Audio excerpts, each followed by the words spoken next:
Entrevista com Manuel Messias, em 14 de abril de 2011, com a participação de Antônio Montenegro, Pedro Dantas e Pablo Porfírio. Esse é o segundo encontro. E, Manuel, como foi nós gostaríamos muito de ouvir suas lembranças mais marcantes, tanto do período da escola primária como secundária. O que você guardou o que ficou mais marcante para você desses períodos de sua vida? Olha, Caruaru era uma cidade que tinha características específicas nessa época. Existiam movimentos culturais fortes, políticos. Esses embates políticos, eleições, debates, esquerda, direita, centro, isso chegava a todos os lugares, praticamente, da sociedade.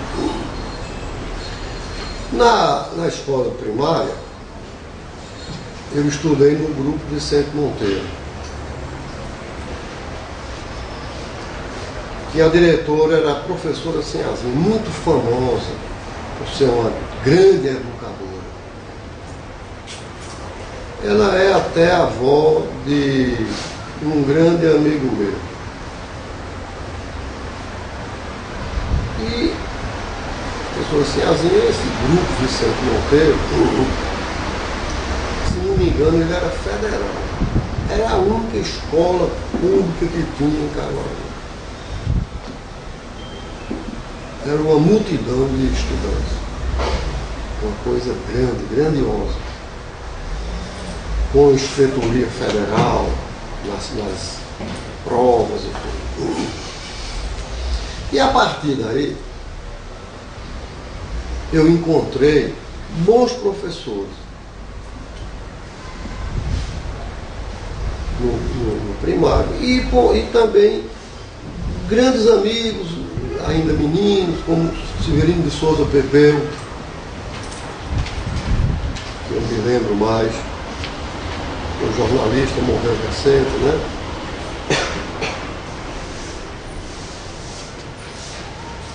E muito mais outros amigos da cidade, o Deda, que era filho do dono da relojoaria Índia, que veio a ser sociólogo e professor da Universidade Católica, pessoa muito inteligente.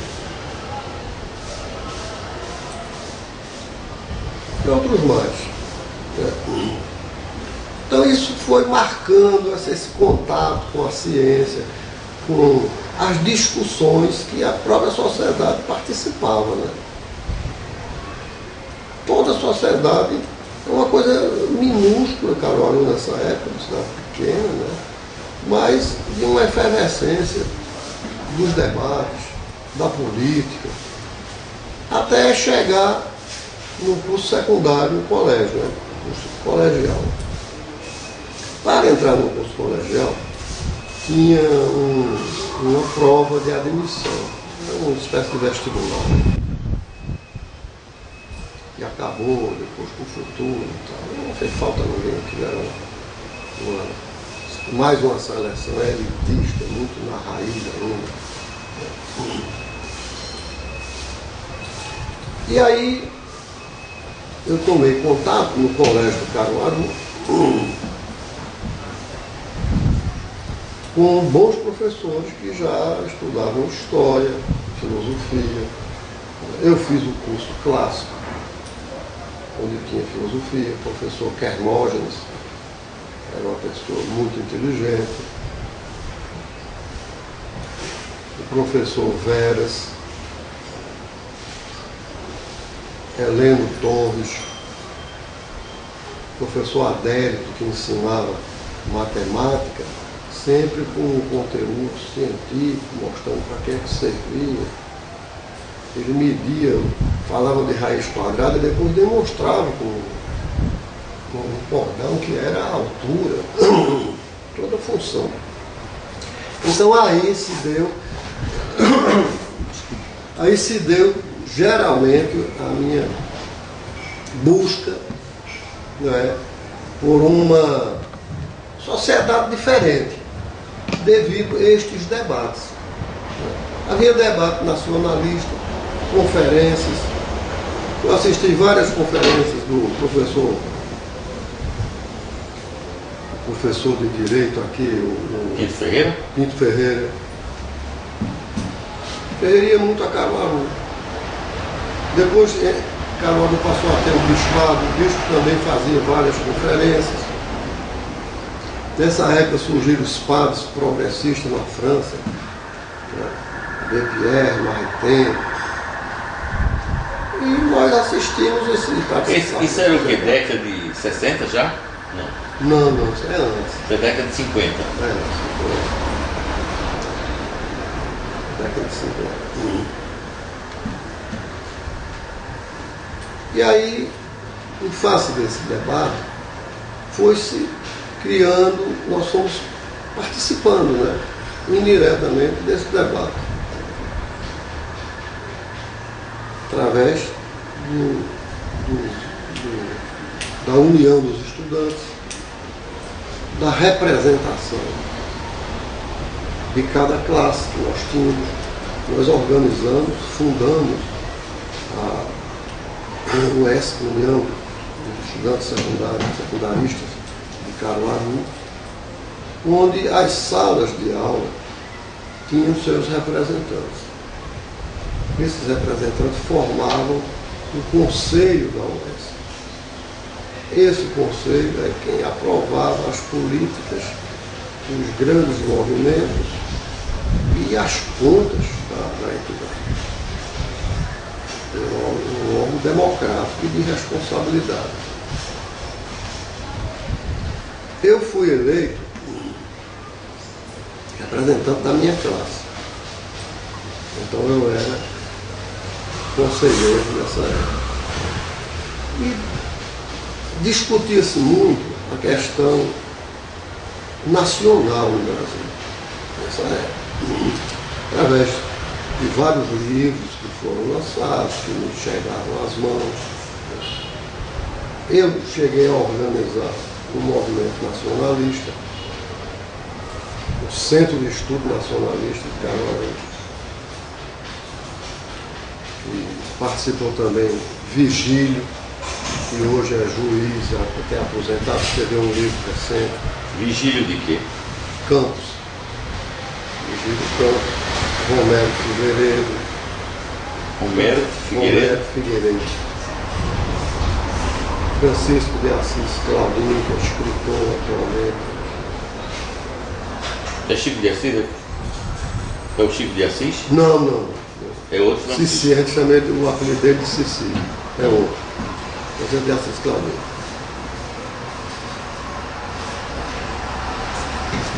Jurandi, também estudava com a gente. O irmão dele, Geraldo. Todo esse pessoal já participava dessas discussões políticas, até que houve no governo de Juscelino, não estou bem lembrado da data, uma greve geral contra o aumento da gasolina, contra o aumento do combustível. Essa greve foi uma greve grande a nível nacional.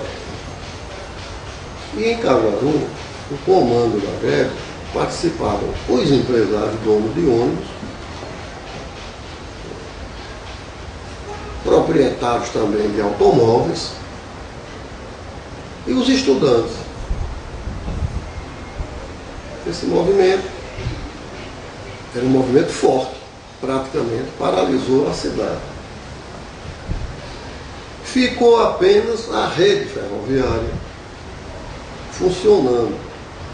Então, em vários lugares, se colocou grandes pedras na linha e impediu esse movimento. Mas o trem que vinha de São Caetano, ele ainda chegou até a estação em Caruaru. E aí houve um confronto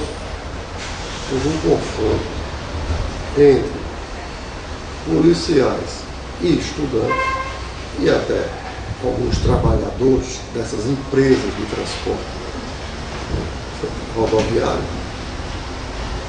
E nesse confronto terminou uma coisa muito complicada. Primeiro, as pessoas se valeram de pedras para se defender da polícia. O confronto foi pesado e atingiu quem estava também dentro do trem. Um lado negativo, né? Eu fui preso nesse exato momento, que eu consegui desengatar a máquina do comboio. Eu era muito audacioso, fui lá e tirei, sabia como era, tirei os pinos e desengatei.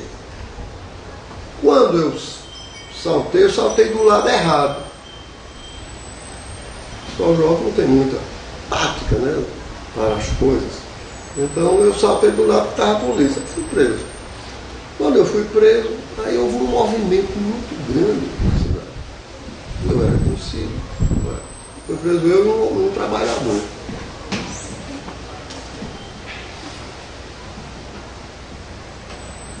O tenente Ferraz,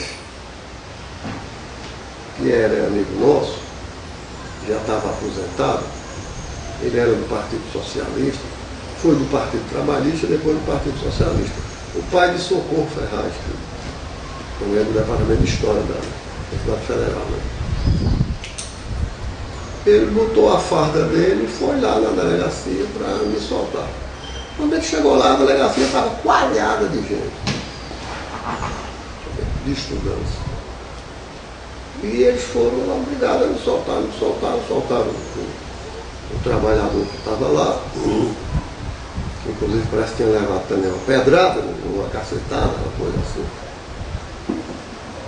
E aí, o que é que ocorre? Diante desse movimento, o Partido Comunista, que já vinha passando por umas mudanças, ele descobre esse movimento de classe média e tal. O partido era muito restrito, muito resumido, com trabalhadores, como era a característica, né? Proletário, tinha mais trabalhadores. Esses trabalhadores tinham base em duas famílias, a família Fortuna, ligada ao pai de Marcelo Fortuna, que hoje trabalha na Fundação da Pernambuco, é jornalista e tal. E a família Perna Santa, chamada Perna Santa, que era um pessoal que tinha ligado ao transporte rodoviário. Então o partido era muito restrito a isso. Com esse movimento social, eles descobriram, eles participaram também desse movimento, muito sorrateiramente, muito calmamente, eles participaram também desse movimento de protesto, porque afinal de contas, aumentasse a gasolina, aumentava tudo no país. Né?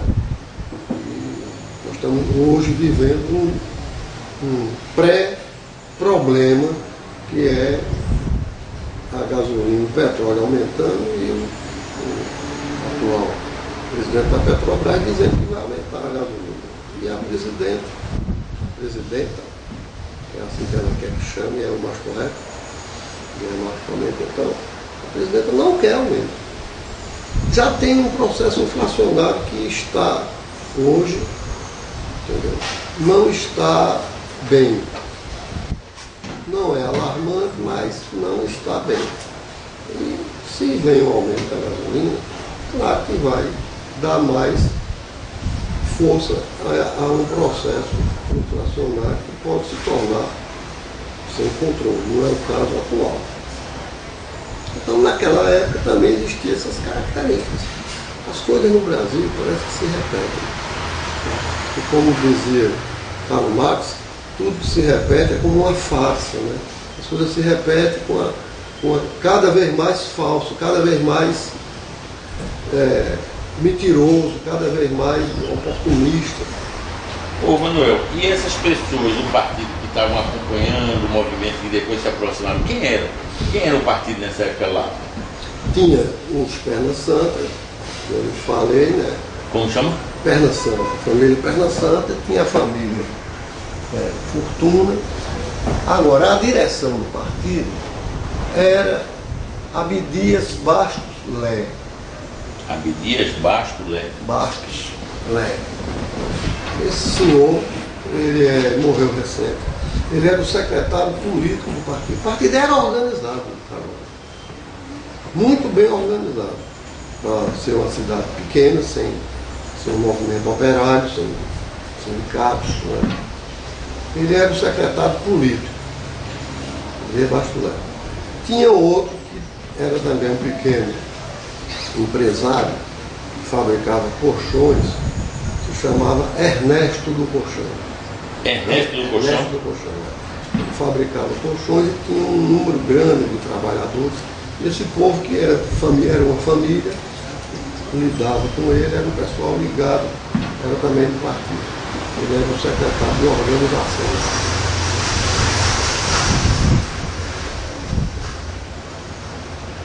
Tinha um poeta,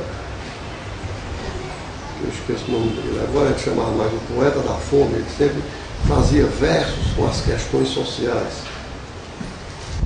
Severino Quirino. Cara muito inteligente, poeta. Né? Era apelidado de poeta da fome, né? Fazia poesias. Todos eles vindo de uma época muito stalinista. Né? Mas como o partido estava passando por uma mudança a nível internacional, né? Então, tinha o João Baé, que era um dos fundadores do partido.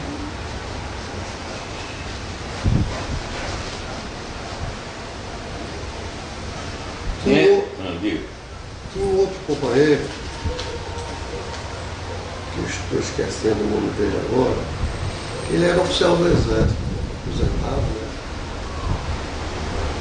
E ele cuidava da parte mais estratégica do partido. Depois eu me lembro o nome dele. Ele também era enfermeiro e extraía sinais, essas coisas de verruga, essas coisas de pele, ele trabalhava com isso. Depois eu me lembro o nome da pessoa. Então esse grupo era muito ativo. Atrás desse grupo tinha os intelectuais, como Vital Maria, Francisco, Chico Santino, que é irmão do Vital. São dois médicos famosos, né? Hoje. E tinha Vital Lira. Vital Lira. Vital Lira, ele é patologista, né? Vital Lira e o irmão Chico Santino. O irmão já morreu. Tinha Luiz Falcão, que era radialista e jornalista. Que ficou famoso depois? É o Luiz Falcão? Muito inteligente. Uma pessoa de uma capacidade de leitura. Eles eram os intelectuais do partido nessa época em Caruaru? Eram ligados ao partido. Não era propriamente orgânico, mas eram os aliados, a base intelectual do partido. A Luiz Falcão era um homem que lia, ainda hoje, com uma rapidez tão grande, ele leu o Capital em um mês, aproximadamente. Era estudioso dessa forma. O Capital é um projeto de vida, de leitura. O trabalho do Capital não resume só o Capital, tem que ir para as outras partes. Né? Quer dizer, Marx escreveu aproximadamente 49 volumes. Aquilo é uma vida para se ler, para estudar. Né? Tinha Francisco de Assis Claudino, tinha Romero Figueiredo, que era pintor e também estudioso de filosofia marxista. E tinha um contato com o partido aqui em Recife. Nós tínhamos contato com o Davi Capistrano, que era o secretário político do Estado, ex-oficial da Aeronáutica. Tem até um livrinho publicado pela Assembleia sobre ele. E mais recente um livro sobre tortura que uma pessoa escreveu, se chama A Mancha de Sangue, uma coisa assim, que fala como é que ele foi morto, ele foi cortado com a serra. Coisa trágica, um homem corajoso. Davi Capistrano, oficial da Aeronáutica, e lutou na Espanha e na França contra o fascismo. Né? Então um homem desse que era uma grandeza, um homem de coragem, muito bem preparado. Tinha Zé Leite, que também morava aqui, era do Comitê Estadual. Ivo Valença, da família Valença, também era do Comitê Estadual. Gregório Bezerra, ex-oficial do Exército. Você vai ver que está sempre, aqui e acolá tem militares dentro do partido. Né? Até em Caruaru você vai encontrar. Né? Tem sempre militares. Uma característica que isso vem desde 35. Agora mesmo eu estou tomando conhecimento, através de um advogado meu, que foi preso comigo, ele era até de menor, que o pai dele também participou de 35. E morava também em Caruaru, mas estava meio desligado organicamente do partido. E essas pessoas organizavam cursos em Caruaru para esse grupo, que era o Estado-Maior da campanha do partido. Cursos de economia e de filosofia marxista. Aí foi quando eu descobri a minha vocação para a economia. Eu comecei a estudar economia, né? As palestras sobre a economia brasileira, os fundamentos da economia brasileira. Nelson Werneck Sodré, que era também desse grupo intelectual ligado ao partido. O general, né? General Nelson Werneck Sodré. Mas ele não era daqui, né? Não, do Rio. Na época do Rio, era ligado ao pessoal do Comitê Central. Né? E era uma fase, foi abrindo, era uma fase de abertura democrática, onde o Partido Comunista existia sem ser legal. Com campanhas de rua, pedindo legalização. É muito interessante porque em Caruaru, não só os comunistas assinavam listas pedindo a legalização do partido, como as pessoas que não eram comunistas. Realmente, para o Brasil de hoje, muito diferente. Pessoas que dizem, não, eu defendo que todos os partidos sejam legais. Eu nem sou a favor do comunismo, mas assinava defendendo a legalização. Tinha que ser legal. E outros até diziam que tinha que ser legal porque um partido clandestino ninguém sabe nunca o que ele está fazendo. Então, essa fase vai determinar a minha formação e tal, e tal. Aí entrei para a juventude comunista, que era um organismo junto ao partido, não tinha as exigências, não tinha a formalidade que o partido tinha. Com o passar do tempo, entrei no partido, fui secretário do partido.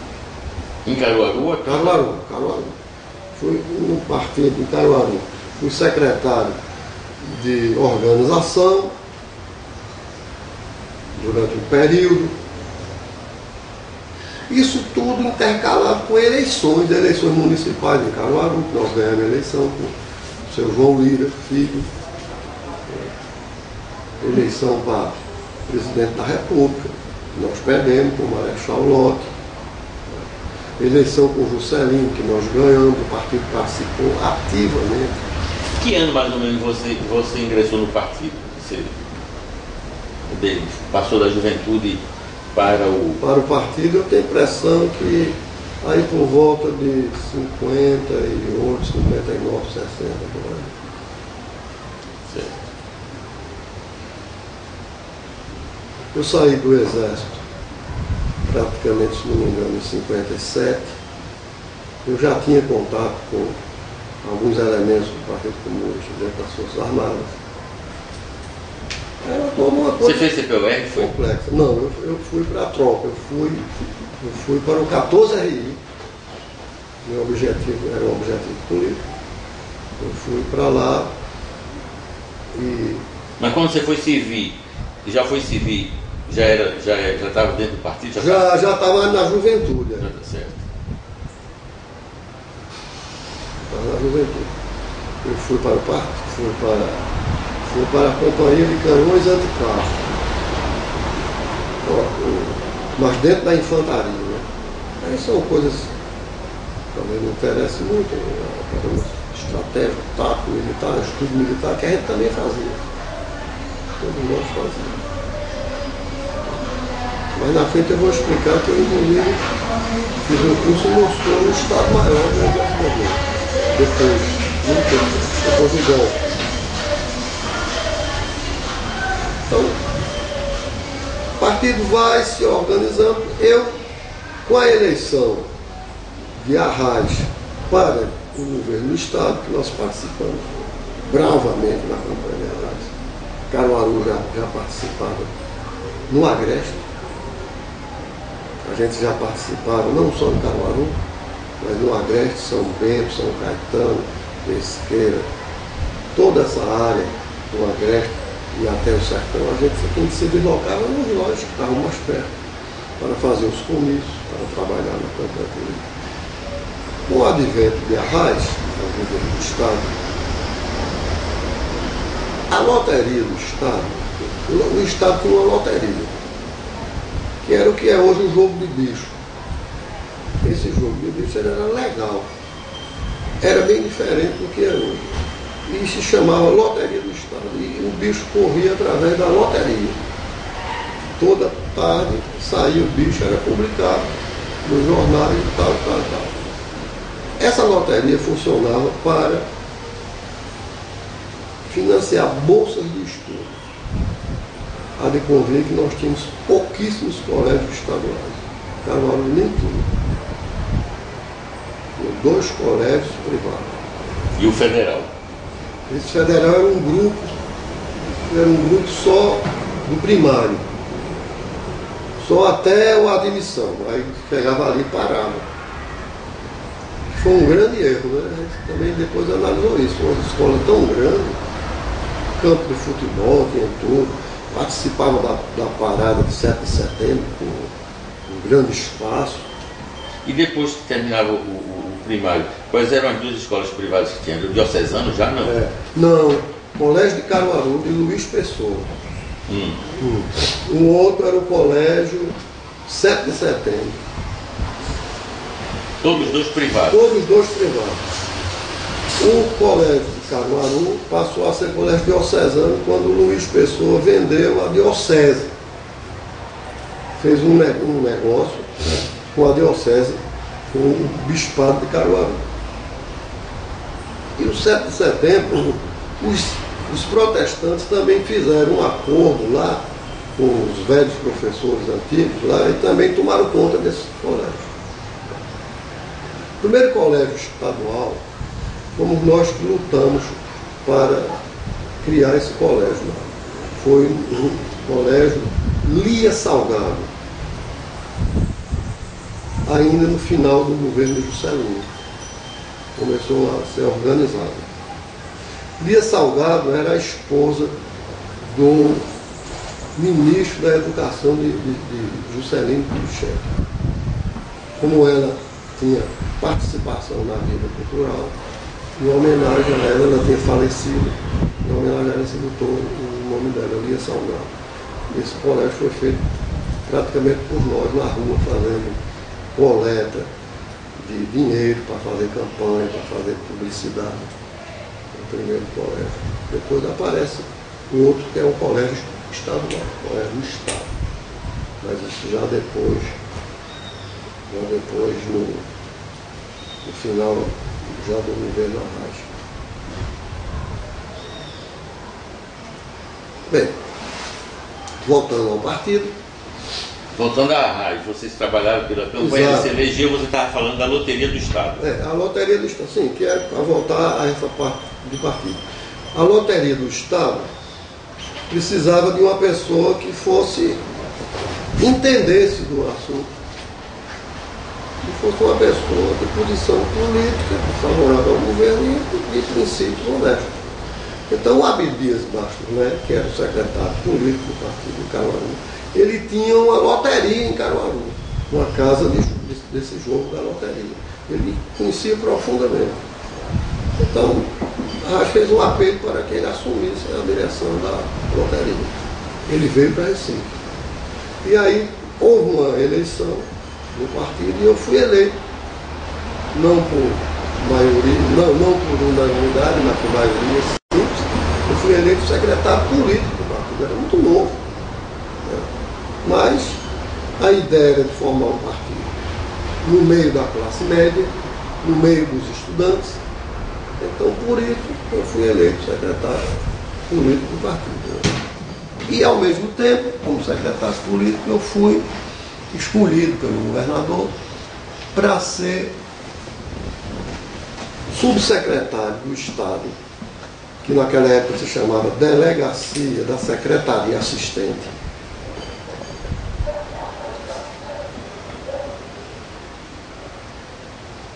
A Secretaria Assistente foi criada no governo de Cid Sampaio. Para vocês verem, vocês que são jovens, como é que nós, o Brasil todo, o Pernambuco era atrasado. A Secretaria Assistente cuidava de assuntos trabalhistas, sindical, movimentos dos trabalhadores rurais e as reivindicações políticas dos municípios. Foi Cid que criou essa secretaria. Eu fui subsecretário de Caruaru até o fim do Estado. Era dividido, o Estado era todo dividido. Tinha vários delegados ou subsecretários no Estado todo. Eu peguei a parte que ia de Caruaru até o fim do Estado. Para cima não tinha grande problema, né? Sertão. Mas a área do Agreste tinha. Nós tínhamos uma lei de, se eu não me engano, ainda de Getúlio, deve ser de 44 ou 45, por aí, ou de 42, parece, estou bem lembrado, que admitia a formação de sindicatos rurais. Isso nunca foi praticado no Brasil. Quem tentava organizar os sindicatos rurais era preso como subversivo e os trabalhadores que reivindicavam eram mortos. Aqui, inclusive, tem uma história da usina Estreliana, onde eles mataram 4 trabalhadores ainda no governo de Arras. Tem fotografia disso. Os trabalhadores mortos que reivindicavam organizar o campo. Bem, o que é que o partido fez? O partido resolveu. O partido estava mudando. O Partido Comunista já estava mudando, não era mais um partido revolucionário, incentivador da luta de classe, querer fazer uma revolução tipo soviética no bojo do desenvolvimento de massas. Não era mais isso. O partido passava por uma mudança, mas no sentido de políticas públicas, no sentido de uma social-democracia. Então o partido admitiu que era hora de começar a organizar os sindicatos no campo. Era legal. Então nós começamos a organizar. Um risco terrível de ir para o campo, reunir trabalhadores rurais, os proprietários muito atrasados, achavam que aquilo era comunismo, que ia tomar o que eles tinham. Muita dificuldade, mas nós chegamos a organizar isso no Agreste. Organizamos na cidade. Caruaru, que sempre foi uma cidade com característica turística, tinha uma grande hotelaria, sempre teve. Não tinha um sindicato, nós organizamos o sindicato dos garçons, das pessoas da hotelaria. Então, o partido tinha uma política nessa época de agir dentro da legalidade. É muito interessante essa discussão, vocês que são jovens vão estudar essas questões, que é o que vai caracterizar essa mudança. E nós começamos aí a trabalhar dentro dessa perspectiva. Dentro dessa perspectiva de abrir o partido, fazer um partido mais. Trabalhando como subsecretário,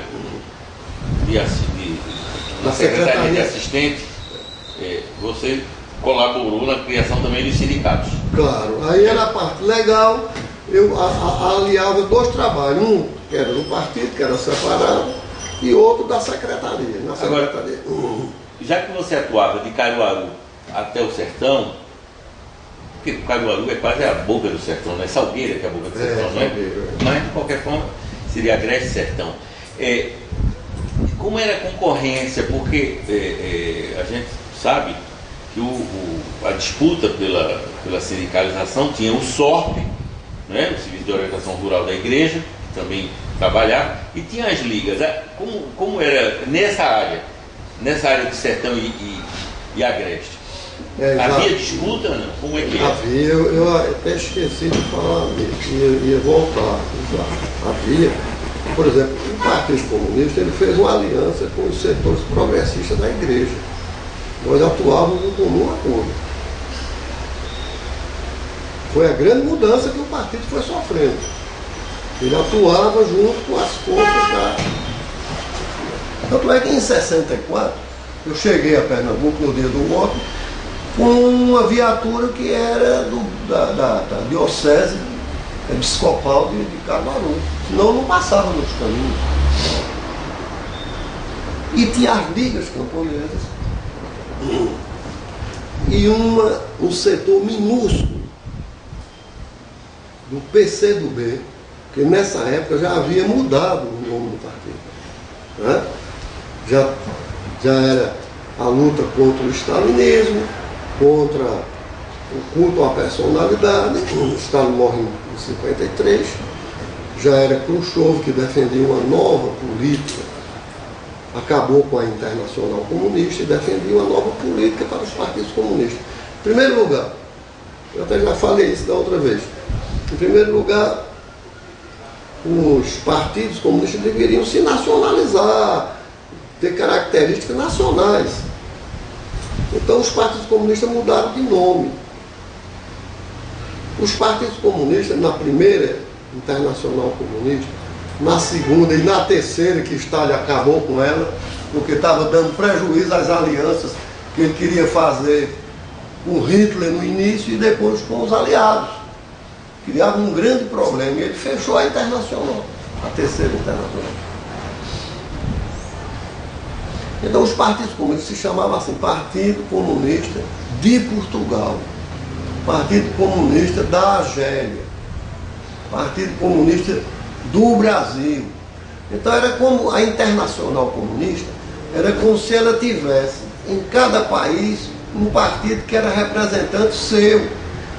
E a Internacional Comunista já não era mais aquela primeira internacional que foi elaborada por Marx, que era uma coisa teórica. A Internacional já era uma coisa ligada a Stalin, que fazia a política que os soviéticos queriam. Então era uma intervenção direta nos assuntos de cada país. Isso a direita batia muito e tinha razão. Até que Khrushchev mudou essa realidade e nós botamos aqui, tiramos e botamos o Partido Comunista Brasileiro, o PCB. Quem discordou? Quem discordou foi uma minoria, comandada por Diógenes Arruda, Pedro Pomar e aquele outro velhinho lá do Amazonas. João Amazonas. Eles discordaram e continuaram com o PCdoB. Até hoje. Já está até aparecendo num programa na televisão.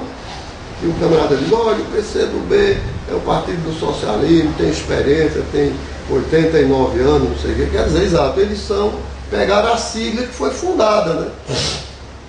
Enquanto o outro partido passou por uma mudança. Então, aí surge a Revolução Cubana, feita contra, em princípio, contra as teses do Partido Comunista Cubano.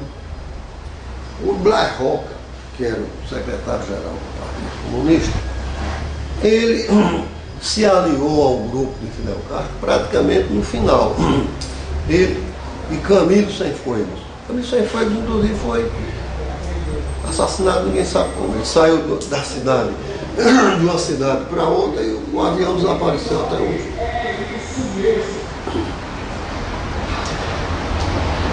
Fidel Castro desenvolvia uma atividade mais ligada aos trotskistas. Você veja, ainda é o resto do trotskismo. Trotsky já tinha morrido em 1937, assassinado no México. E o movimento 26 de julho era um movimento radical, revolucionário, que chega ao poder. Quando chega ao poder, isso é bem importante, porque para o Brasil é muito importante essa fase, para Pernambuco, para tudo. Quando Fidel Castro chega ao poder, com aquele radicalismo todo, com alguns comunistas já participando do movimento guerrilheiro, o partido faz uma greve geral, quando eles se preparavam para entrar em Havana, e o partido aderiu ao movimento revolucionário. Fidel Castro foi aos Estados Unidos pedir apoio para uma economia diferente. Falou com o vice-presidente, que era o Nixon, que levou não sei quantas horas para falar com ele, deu lá um chá de cadeira nele. O Nixon era vice-presidente, mas recebeu e tal. Ele não encontrou apoio nenhum. O próprio embaixador americano em Cuba era perseguido por Batista.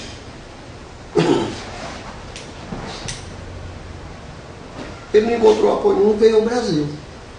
O Brasil é uma potência para a América Latina. Vocês que são jovens, prestem bem atenção a isso. Nós vivemos num país tão grande que a gente não tem nem ideia. Eu só vim ter ideia do tamanho do Brasil quando eu cheguei do Uruguai. O pessoal queria todo mundo conversar comigo para isso, para aquilo. Não, porque o Brasil é uma potência, um país muito rico, muito grande, muito potencialmente. É um país diferente. Na realidade, hoje mesmo, o PIB do Brasil representa quase o PIB da América Latina.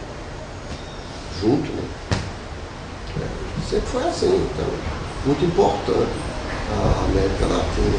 Então, Fidel veio ao Brasil. Foi bem recebido pela UNE.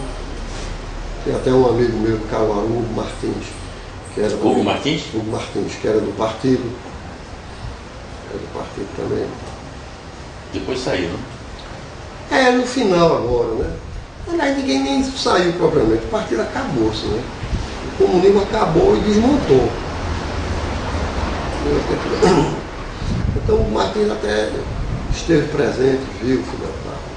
Fidel Castro foi embora, não encontrou apoio nenhum. Nada. E precisando de apoio financeiro, militar, reerguer a economia. Batista havia fugido, mas tinha um exército de 20 mil homens que estava ainda camuflado por lá. Aí ele foi, conversou com o pessoal, com Blair Roca, e o Partido Comunista agendou um encontro dele na União Soviética. Aí ele foi. Quando ele voltou, o partido tinha preparado uma grande manifestação em Havana. Viva a Revolução Socialista. Aí o partido tomou uma posição de que deveria haver, não havia saída que não fosse socialista. E quando ele vem da União Soviética, com os acordos que ele fez, esses acordos todos que ele fez, ele chega e num comício, aí define, viva a Revolução Socialista. A partir de hoje nós vamos implantar o sistema socialista. Aí os soviéticos começaram a despejar, entendeu? Uma média de 2 milhões de dólares por dia. Então isso influiu no mundo inteiro, principalmente na América Latina, principalmente no Brasil. O anticomunismo no Brasil, o MAC, o Movimento Anticomunista, o CCC, comando de caça aos comunistas, os militares, que eram uma minoria, 5, 6% de direita,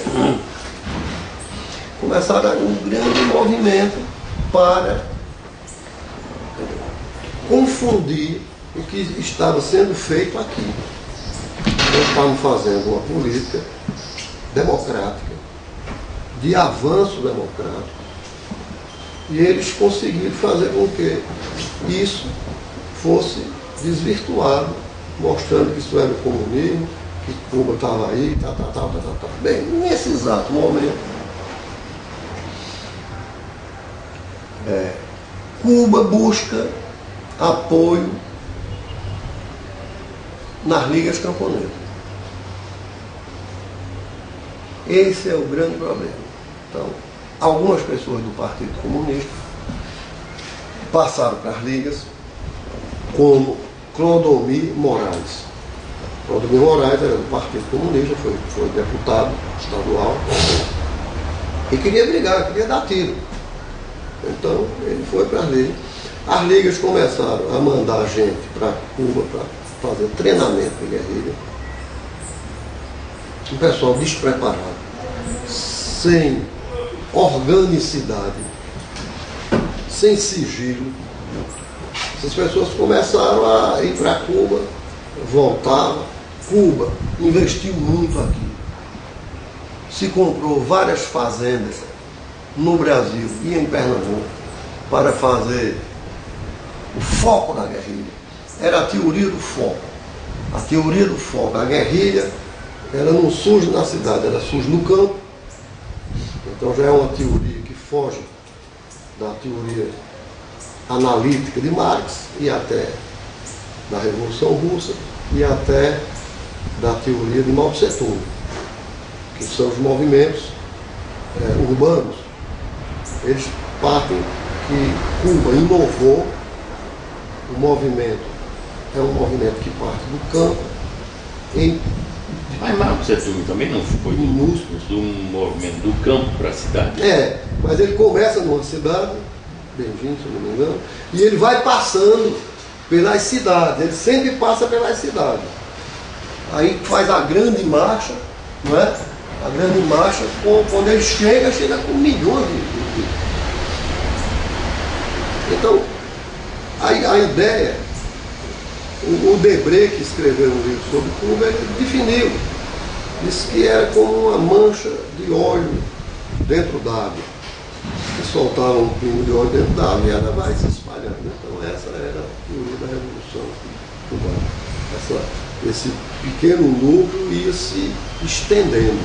Era preciso ter um local para ter um núcleo. Isso foi feito pelas ligas camponesas aqui. E não deu em nada. Uma grande maluquice. E ao invés de lutar para organizar o movimento sindical, fortalecer o movimento sindical, eles eram contra. Eles criavam ligas. As ligas eram uma organização primitiva, com base em ocupação de terra, queimar os canaviais. Entendeu? Teve um rapaz aqui, que era estudante de direito, eu não esqueci o nome dele, que ele e o camponês Júlio Santana fizeram esse tipo de trabalho, terminaram inclusive presos no governo de Arraes. Era um trotskista, né? Porque eles, justamente, eles eram de origem trotskista, porque o 26 de julho era também trotskista. A gente sim, no início as ligas teve uma participação grande de comunistas. E alguns dizem que Julião não discriminava qualquer linha política. Ele quisesse trabalhar nas ligas, ele aceitava. Não era assim, não? Mais ou menos. Quem fundou a liga foi o partido. A liga era uma sociedade, até certo ponto, beneficente dos trabalhadores. E isso muito para trás. Muito para trás, não tinha movimento sindical no campo, não tinha nada, tinha liga. As ligas ajudavam as pessoas do campo, orientavam, até com saúde, com enterro de pessoas. Era uma organização beneficente, com um fundo político. Quem organizou a Liga foi o Partido Comunista.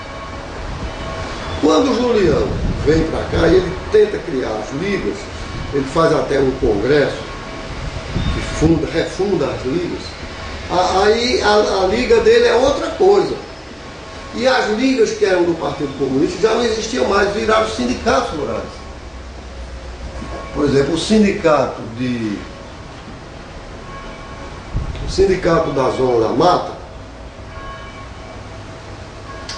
faltando a lembrança, tinha um sindicato na Zona da Mata, o Palmares, umas liga, agora era um sindicato com 46 mil trabalhadores.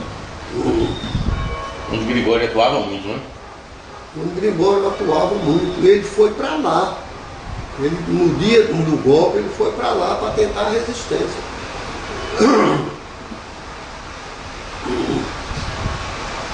Ele foi até com um índio. O índio foi preso comigo, era um índio mesmo. E o pessoal dizia que ele era guarda-costas de Gregório. Uma comédia, o índio. Era um índio, né? Assim, muito interessante. E Gregório foi para lá porque um contingente desse, só esse sindicato. E esses sindicatos cresciam devido à lei sindical, que ainda hoje existe, que é compulsório o pagamento do sindicato, que é uma coisa antidemocrática. Até certo ponto, teve seu papel inicial com Getúlio, porque Getúlio queria influir no movimento sindical.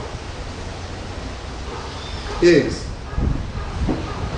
recebem do patrão a cotização sindical e entrega ao sindicato. Você imagina o sindicato de Palmares recebia todo mês um baú de dinheiro. Ô Manuel, nesse seu trabalho lá no Sertão da Grécia, você fala que vocês trabalharam muito com a Igreja Católica. Ou muito, ou um pouco. Né? Você teria alguns nomes de alguns padres ou bispos, caso queira me falar, que de certa forma tinham uma postura. Porque tem um setor da igreja, o SOP, por exemplo, não queria ver comunista, certo? Mas existiam aqueles padres, aqueles bispos, que não tinham, ele não chegavam a ter esse preconceito. Não né? chegava.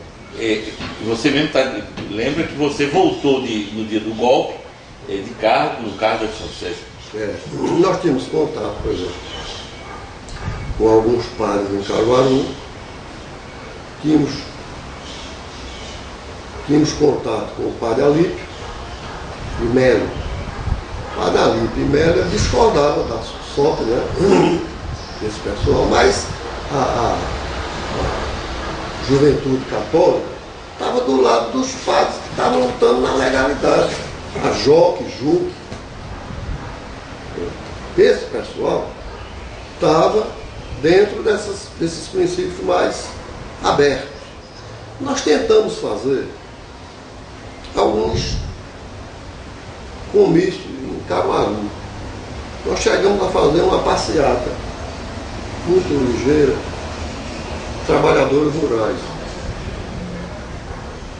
Aí nunca conseguimos. A diocese tinha padres muito reacionários em Caruaru. Quando o Prestes fez um comício em Caruaru, A Prestes teve em Caruaru fazendo comício? teve várias vezes. Várias vezes? Várias vezes. Caruaru é conhecido. É aquilo que eu lhe falo antes. Né? Prestes, num dos comícios dele em Caruaru, acho que o último, quando ele foi até candidato a senador, ele foi candidato a senador nacional. Era diferente a legislação. Se votava para vice-presidente, se votava para senador nacional. Eu sei que eles ficavam tocando sino o tempo todo que durasse o comício na Rua da Matriz. Mas depois acabou, né? O último comício do Prestes, que tinha 42 mil pessoas na Rua da Matriz, na campanha do Lopes, já não fizeram mais isso. A campanha de Lopes foi em 61? 60. Eu sou mês. Eu também. 60. Quer dizer que a gente, indo ao jornal, vai encontrar talvez alguma fotografia desse comício Vai. lá na imprensa de Caruaru. Vai. Não, comércio também é diário. Aí, esse comício, bem, nós tentamos fazer um trabalho, um movimento que trouxesse os camponeses, os trabalhadores rurais para a cidade. As pessoas também vê. Só se alimentam do campo, até hoje a gente se alimenta do trabalho do campo, que é um trabalho bestial, como diz Marx. Entendeu? Um trabalho sem perspectiva de mundo. E tentamos, não conseguimos. Eu entrei em contato com o padre Alípio. Ele era um cara aberto, não sei se ainda está vivo, o padre Melo, que diziam que eles eram corruptos. Mas isso era a direita da própria igreja. Na realidade, em alguns momentos, eles eram aliados nossos. Isso sim. Essa que é a grande verdade. Então, o padre Alípio e o padre Melo nos ajudaram. E nós fizemos um comício pela reforma agrária em Caruaru. Rapaz, foi um grande acontecimento. Os trabalhadores entrando na cidade de inchada nas costas. Uma multidão. Parecia uma revolução. E os padres não fizeram isso, não ficaram com raiva, o pessoal da diocese. Eu falei no comício, em nome dos comunistas, e os dois padres também estavam lá presentes. E falaram em pouco, e depois desmobilizamos o comício, tal. Tivemos a ajuda da rodoviária caruaruense, para conduzir alguns trabalhadores para os seus lugares de origem e tal. Existia uma frente em Caruaru, essa que é a grande verdade. Existia uma frente, entendeu? Progressista que funcionava. Esse comício, você já estava como subsecretário, não? Assistente? Não. Foi antes. Foi antes. Como secretário assistente, os movimentos já eram bem diferentes, né? Tinha essa história de Cuba. Eu dei um filme para vocês. Você já viu, ele viu? Aí. A opinião pública, a direita, os militares foram envenenados com políticas erradas das ligas. As ligas estavam atuando em quase todo o território brasileiro. Eles é que eram os porta-vozes da direita, da esquerda cubana, que tinha gente em Cuba que era contra isso. O Aníbal Escalante, o pessoal que era de origem marxista, eles foram contra isso. E terminou que Che Guevara também assumiu esse radicalismo e até o próprio Fidel desligou-se desse radicalismo, porque a União Soviética, que sustentava Cuba, começou a dizer, peraí, não podemos tocar fogo na América Latina para perder. Então, esse movimento aí começa aqui em Pernambuco e no Brasil inteiro. Os grandes movimentos da família pela propriedade, os grandes movimentos contra o governo de Jânio Quadros, o governo de João Goulart. Jânio Quadros recebeu Che Guevara, condecorou Che Guevara aqui, que era o ministro da Economia.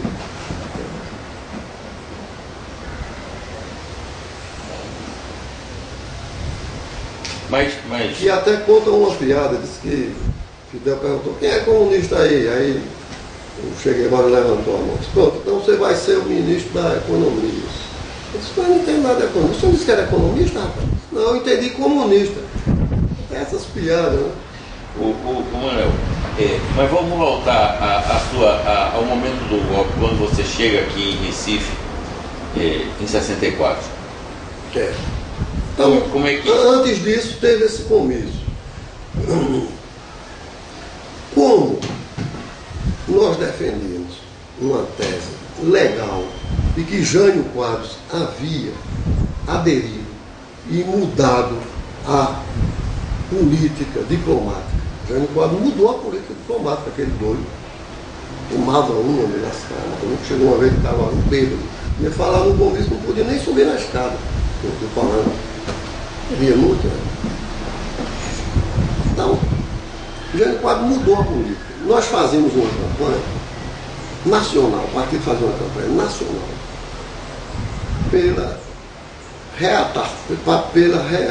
para reatar as relações diplomáticas com a União Soviética, com a China e com Cuba. Isso, o Brasil perdia muito economicamente. Quando houve a Revolução de 17, o Brasil rompeu com a União Soviética. E tinha um comércio muito intenso, inclusive em termos de tecnologia de couro. O chamado couro verniz, que é o mais laminado e tal, era de tecnologia russa que vinha para cá. Então havia um comércio intenso. Acabou-se. Isso ficou até Jânio Quadros. Então Jânio Quadros mandou chamar Ernesto Che Guevara, viajou até a Rússia, reatou relações diplomáticas e comerciais com a Rússia. Clamou, como mesmo vem aí, você é um doido, não sei o quê. E fez isso a pedido dos empresários paulistas. Mas tinha meia dúzia que era contra, não entendia de nada. Reatou relações diplomáticas com Cuba e mandou o vice-presidente da República à China. João Goulart foi à China para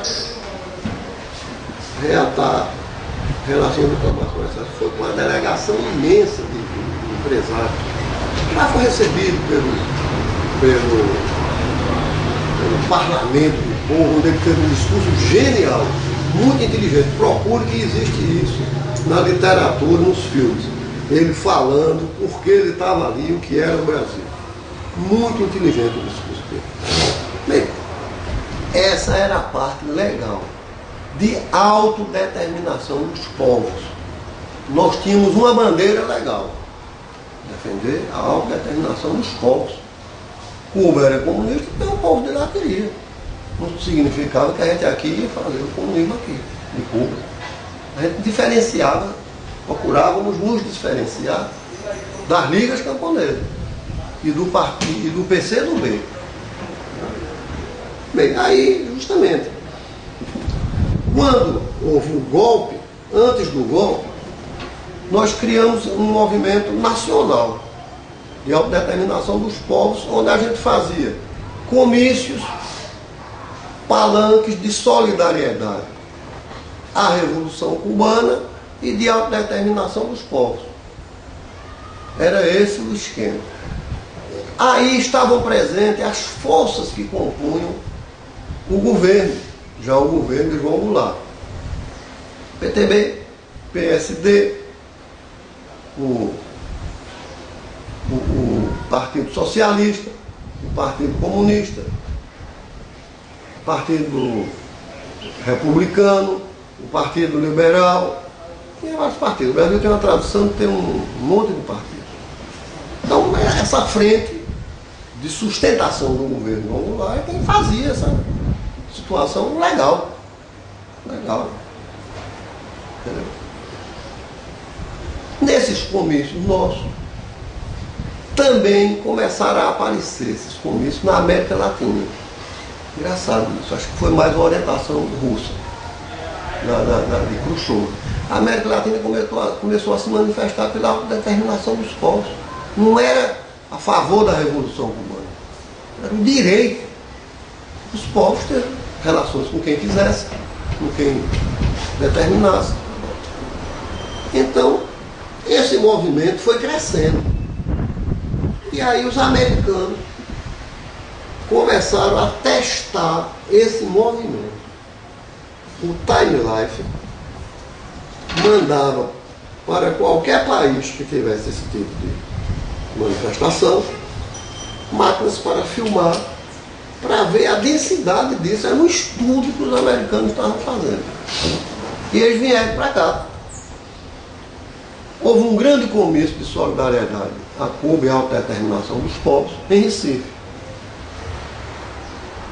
Vieram esses representantes do PTB, os senadores, um grande comício. Os americanos pediram para filmar. E Julião fazia parte, chegou a fazer parte desse comício. Você vê, não tinha nada a ver ele com esse comício. E proibiu. Ele com o grupo dele impediu que os americanos filmassem. Criou um mal-estar, uma situação, uma confusão terrível. Então nós fizemos, aí chegou a hora de perto de Caruaru. Caruaru, o Agreste e o Sertão. Eram comícios e qual era a consigna? Solidariedade a Cuba e a autodeterminação dos povos. Aí nós organizamos um comício em Caruaru. Comício grande, com gente que veio de... Você era governo de Síria ainda? Não é cidade, não. Era RAI já? É. Então era 63. Em cima do golpe. Então. Que a reação deles, eles começaram tudo, né? Em cima do golpe. Solidariedade a Cuba e a autodeterminação dos povos. É, a autodeterminação dos povos. E o comício é um comício de frente única de sustentação do governo. Também se falava no governo, da reforma agrária, da reforma de base, as teses do próprio João Goulart. Reforma agrária, reforma urbana, reforma da lei de remessa de lucro. A reforma de base, né? Que estava na hora do dia, né? De base. Isso aí vai se estender. Os americanos chegaram e me procuraram. Eu estava organizando o comício. O de Caruaru? Montando um palanque, de luminárias. Quer dizer que o de Recife eles não puderam filmar? Não. Aí o americano se identificou. Ele disse, mas não tem político com ninguém. Não é verdade isso. Esse pessoal do Recife não deixou, ele filmou só de longe. Mas mostrou assim alguma coisa. Aí ele disse, não tem problema. Vocês querem filmar o filme. Não há nenhum impedimento. Aqui não tem impedimento. Sobe no palanque quem quiser. Quem não quiser subir, não sobe. Bem, aí eles montaram todo o aparato. Iluminaram a rua da Matriz, que é a rua principal da cidade, virando larga, com máquinas fotográficas. Começaram a filmar até a chegada das pessoas. E aí começa o comício. Surgiu logo um boato que eles eram russos. Tudo galego, né? Esses caras são russos, eles estão falando inglês para enganar o povo de Caruaru. Veja que eles têm sotaque diferente. Olha só. Então, o partido integralista, que era um partido que ainda tinha sua remanescência, sua estrutura, ele tentou entrar dentro do comício para acabar o comício. E aí houve um choque com as pessoas. E a polícia entrou para proteger os caras. Entrou e encostou. Você vai ver que eu estou falando e eu me dirijo à polícia no filme. A polícia entrou e deu cobertura. E os caras começaram a jogar ovo, bomba, pedra, quebraram o sistema de som e passaram a agredir os russos, que eram os americanos. Rapaz, tem cenas incríveis.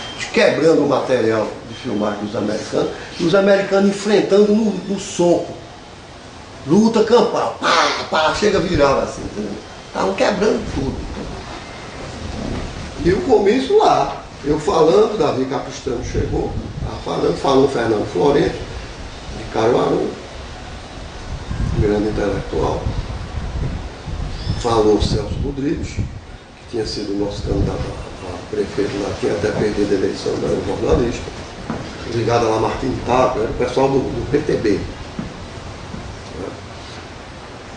Eu falei,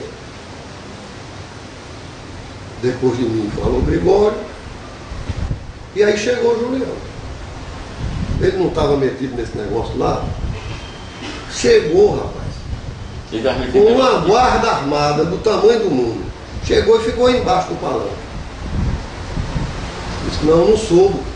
Um americano aqui eu não subo. A ultradireita não queria que o russo participasse. E ele chegou e disse, não subi. Aí eu estava falando e avisei, ele não sobe porque não quer. Nós temos segurança para manter o palanque. Não queria. Armado de revólver, 50 revólveres na cintura, porque o deputado podia andar armado, mas os capangas não.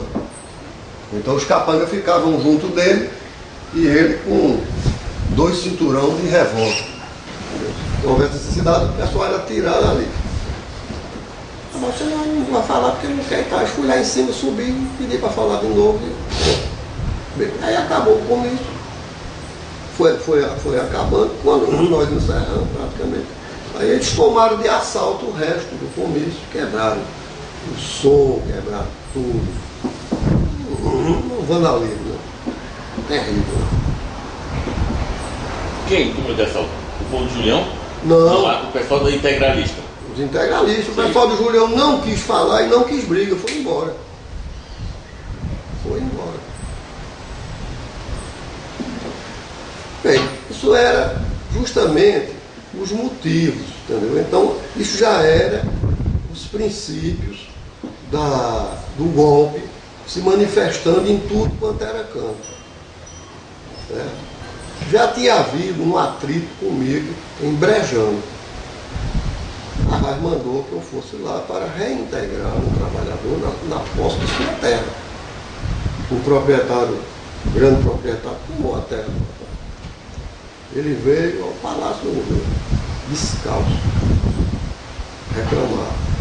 E a Arraes pediu que eu fosse lá. Eu fui. Ingênuo, né? Não estava preparado para isso. Devia ter exigido dele. A polícia. Fui, cheguei lá, houve uma batalha com o meu pessoal, o sindicato, e os capangas desse proprietário.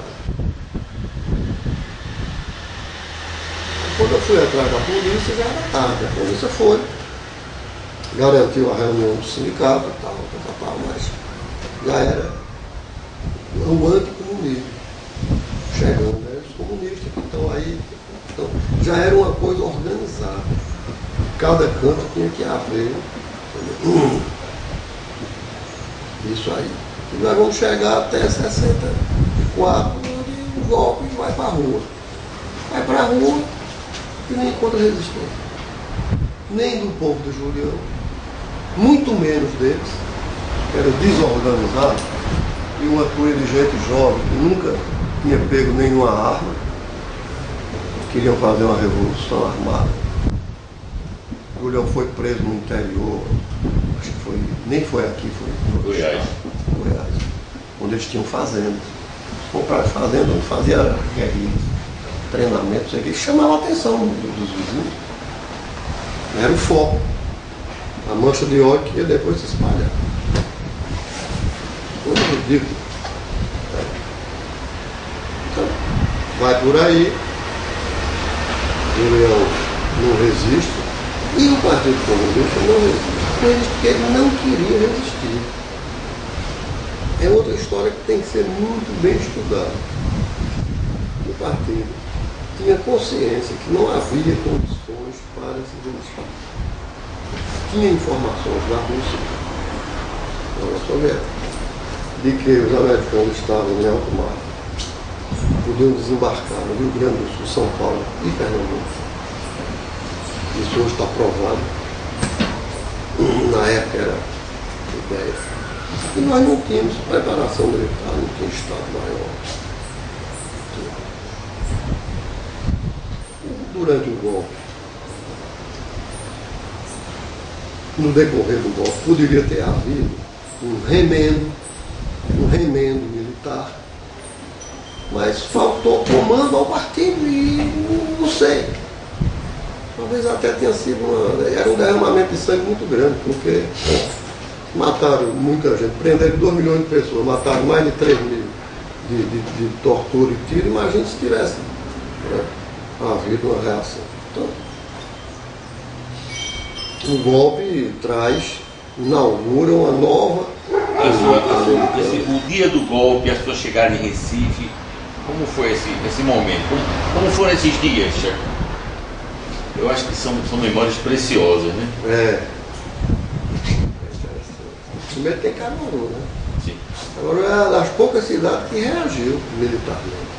Não foi? É. Mas voltando ainda um pouco no Rio, o partido não reagiu.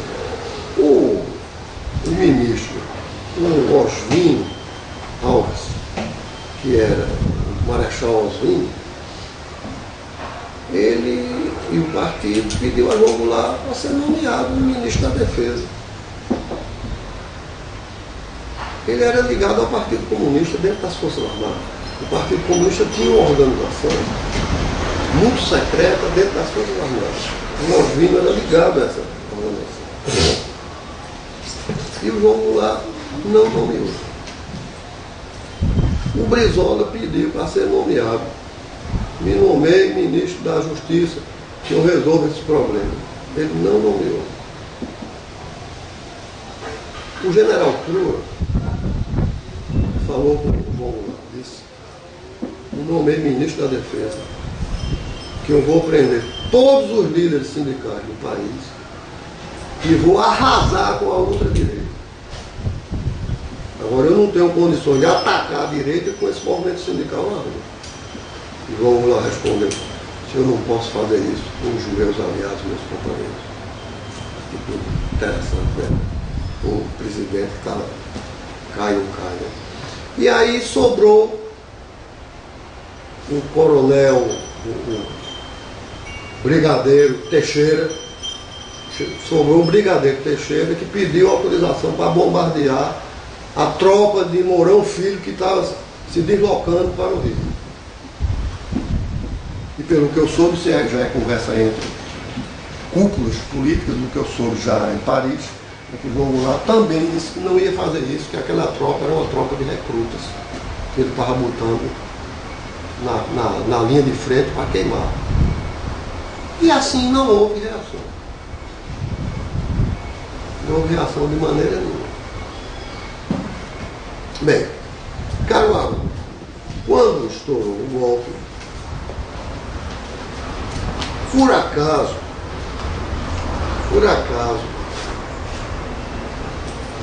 eu vim para o Recife,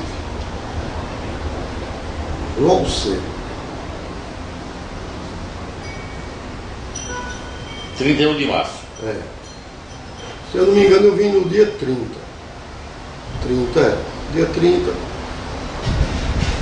No dia 31 de manhã, eu vim com o prefeito de Camusim de São Félix. Por sinal, até parente da minha mãe, Pedro Bodoc.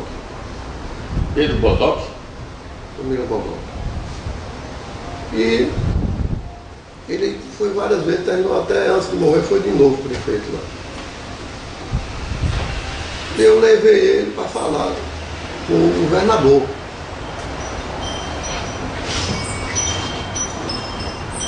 O governador estava na residência do palácio.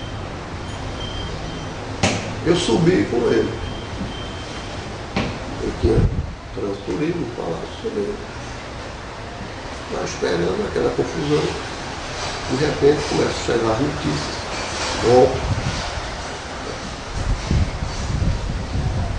Golpe, tá levante, não sei aonde. E chega o general Justino Alves Baixo. Entrou, eu estava junto com o governador.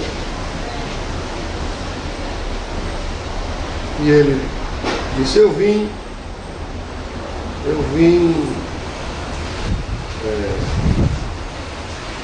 delegar o meu apoio ao presidente da República, presidente constitucional. Disse: não seja por isso, ligou para João Goulart, estou ele no telefone. falando, porque e tal, o presidente, não sei o que, uma conversa mole. Nisso eu me vi ao governador e eu disse assim, não deixa esse cara sair mais daqui. Ele está dizendo que vai comandar as tropas em favor do presidente. Deixa ele aqui. Como Brizola fez com Lopes Machado na renúncia de Jânio Quadros lá no Rio Grande do Sul. Não vai comandar aqui, junto.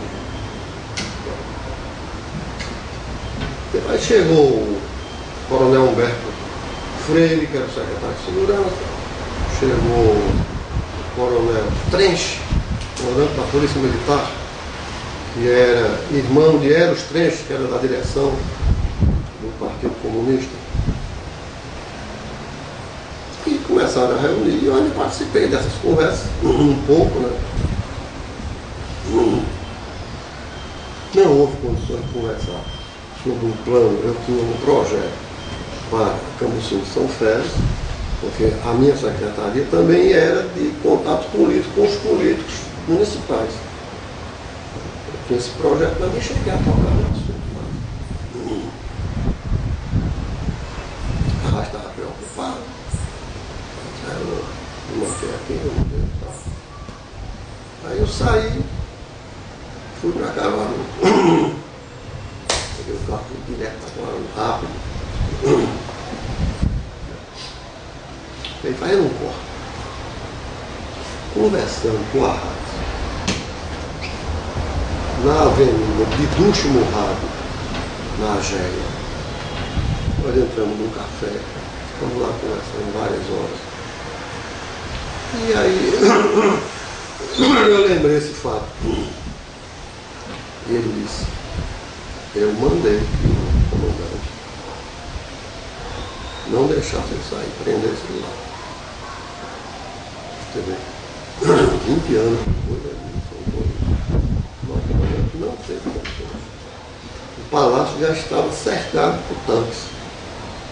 E a polícia militar estava aderindo, ou melhor, correndo. A defesa do palácio feita pela polícia, com a chegada dos tanques, eles começaram a se render. Com condição militar. Nem tinha gato. Né? Não é como o pessoal de Allende, que o palácio lá no Leda foi cercado. Né? Eu estava bem junto. E a guarda tinha sido trocada naquela hora, ela estava dupla. A guarda palaciana reagiu. Só que no mundo, me contou esse fato. O coronel Humberto, o coronel Trench, me disse que tinha dado ordem que os comandantes militares da polícia não aceitaram.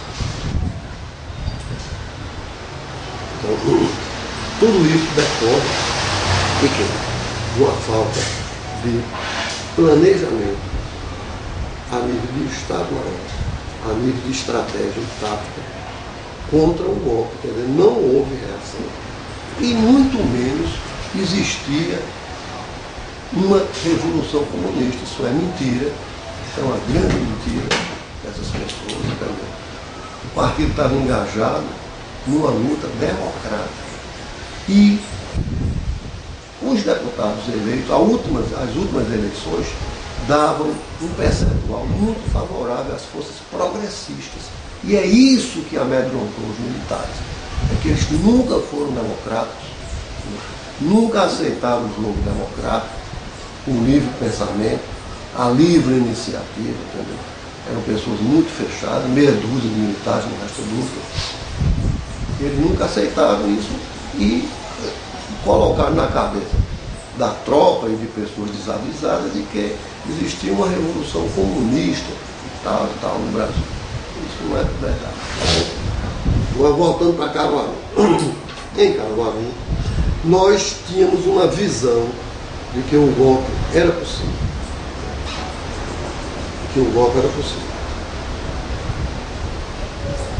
Então começamos a nos organizar. para haver uma reação ao golpe. Mesmo porque Caruaru, se nós não nos organizássemos, nós seríamos esmagados pela direita. A direita contava com Drayton Lejaim, que era o prefeito, que tinha armas e metralhadora na prefeitura. A direita contava com esse pessoal do partido de Primo Salgado, que ainda era um partido fascista, tênue, mas tinha. E contava também com o apoio da 22 CR do Exército, que era uma organização também comandada por pessoas de direita. Então, ou a gente nos organizávamos, ou então nós éramos liquidados. Então, já à tarde, nós fizemos uma reunião, fomos para uma fazenda de um amigo nosso e fizemos uma reunião com algumas pessoas e tal, decidindo o que fazer. Voltamos para a cidade. Eu fui à delegacia de polícia, reunimos a polícia, colocamos a polícia na rua, embalada, toda preparada, ocupou as calçadas da prefeitura, ocupou a frente da delegacia, no morro, e ocupamos a estação ferroviária, onde estava o Telex. Comunicação nessa época era apenas Telex, não, o MOS, né? Código MOS, não tinha nem Telex. Era um telégrafo. E eu fui junto com o Tenente Ferraz, um homem corajoso, que tinha participado da Revolução de 35. Ele vestiu a farda dele e foi comigo. E nós fomos com a guarda pessoal em vários lugares da cidade. Inclusive, acantonamos na frente da estação ferroviária, onde de frente estava o quartel do Exército. Nós tínhamos informações do que é que tinha dentro do quartel do Exército. Tinha uma pessoa que nos dá toda a informação. Não sabíamos do que se tratava. E eles cavaram trincheiras para se defender. Aí foi o que nos tranquilizou. Eles estão esperando um ataque. Nós não vamos atacar. Nós é que estávamos esperando um ataque. Deixamos lá, nos desmobilizamos nessa área, ou ficamos mais na Rua da Matriz. E na delegacia, e em contato com o noticiário e com as informações, com o telefone. Chegamos à conclusão que deveríamos desmobilizar. A polícia já estava dando instrução militar aos estudantes e aos sindicatos. Era muita gente na rua, já recebendo instrução militar da polícia. Nós tínhamos um sargento velho do Exército, da polícia, um negro, pessoa muito legal, muito boa, e tínhamos um cabo, que era inclusive um cara que era herói. Ele garantiu o comício de Arrasto quando Arrasto ainda era candidato. Esse pessoal tinha consciência política, sabia que todo mundo ali estava no jogo, estava correndo risco de vida. Estamos a dar instrução militar. Isso avança pela madrugada, muita gente na rua, e o Exército acantonado lá. Não botava um pé do lado de fora. Então, quando chegaram as notícias que a coluna já estava chegando no Rio, e não havia reação, que o Recife havia caído, sem dar um tiro, que o Rio Grande do Sul havia caído sem dar um tiro. João Goulart já estava saindo do país. Com essas informações, nós nos reunimos com as pessoas que tinham experiência e resolvemos desmobilizar. Pegamos armas que tinha, eu mandei enterrar algumas armas. Tem uma pessoa que outro dia me falou sobre isso, o presidente do sindicato dos garçons, um senhor chamado Josias. Ele ficou encarregado de envolver isso em plástico e enterrar. Ele disse que ficou muito tempo isso enterrado, até que não prestava mais, não houve reação. E nos desmobilizamos para os lugares. Ferraz veio para Recife, onde ele tinha parentes, as pessoas mais visadas. A polícia tinha um handicap para dizer que estava obedecendo ordens do governo, nós estamos discutindo isso com eles. Então, fora, prenderam alguns soldados, mas o que eles prenderam mais foram os dois que eram nitidamente de posição. Nos desmobilizamos e eu peguei esse carro da Diocese de Caruaru e fui para o Recife. Já no dia 31, no dia 1º de manhã. Ainda cheguei a entrar no palácio. De novo, o palácio já cercado. A rádio não tinha sido preso. Ainda era de manhã cedo, não me lembro dos horas. Muita confusão. Quando cheguei lá, procurei a direção do partido, encontrei uma pessoa da direção estadual, um ex-marinheiro, oficial da Marinha, esqueço o nome dele, cara genial. Ele ficou lá só para dar informação a quem chegava. Militar, né? Um cara.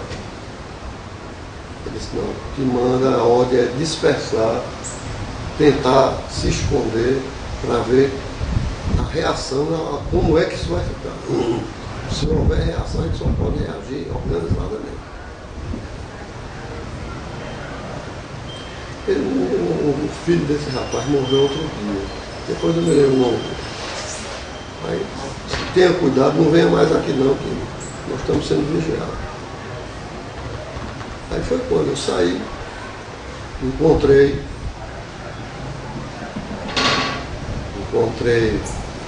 na delegacia de polícia, costumes, já saindo da delegacia, Miguel Dália, que era o delegado, ele, Aloysio Falcão,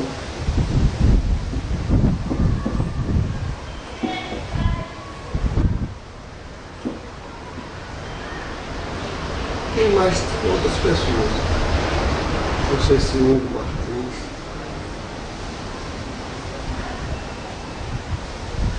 Eles já saíram armados, levaram as metralhadoras Mina,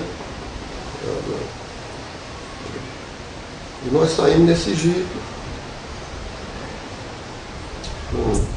Tinha também, se eu não me engano, estava Marcelo, era um irmão do Guri. E nós passamos pelas barreiras.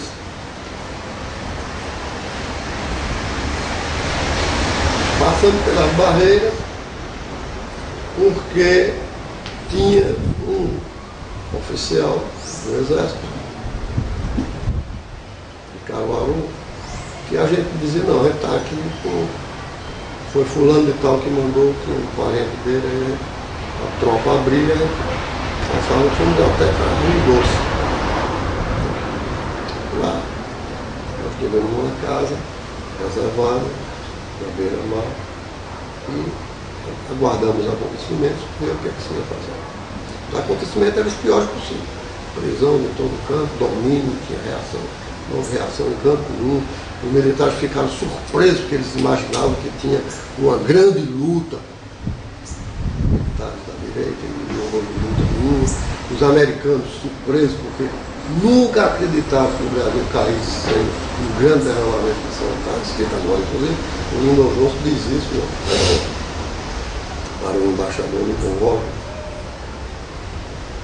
E aí, com o passar do tempo, eu fiquei uns dias na casa de Guri, o Martins Gomes, ele se mudou, um dia se mudava para Centro. Fiquei um tempo na casa dele. Bem, aí a vida virou uma reação, tentar organizar a clandestinidade. Nós criamos um jornal aqui em Recife, outro em Caruaru. Começamos a regimentar as pessoas. Né?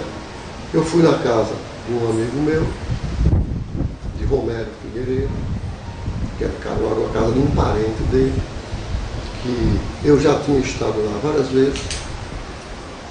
E numa dessas vezes que eu fui, marquei um encontro com ele lá. Eu fui e eu fui preso. Bem, vamos encerrar hoje aqui. No dia 3, fui preso no dia 3 de maio. 64. No dia 3 de maio de 64. Demorou. Não tinha arma, não tinha nada. Estava tentando reorganizar o partido, ter contato com as pessoas, mostrar que a vida recomeçar. Bom, hoje dá para interromper aqui e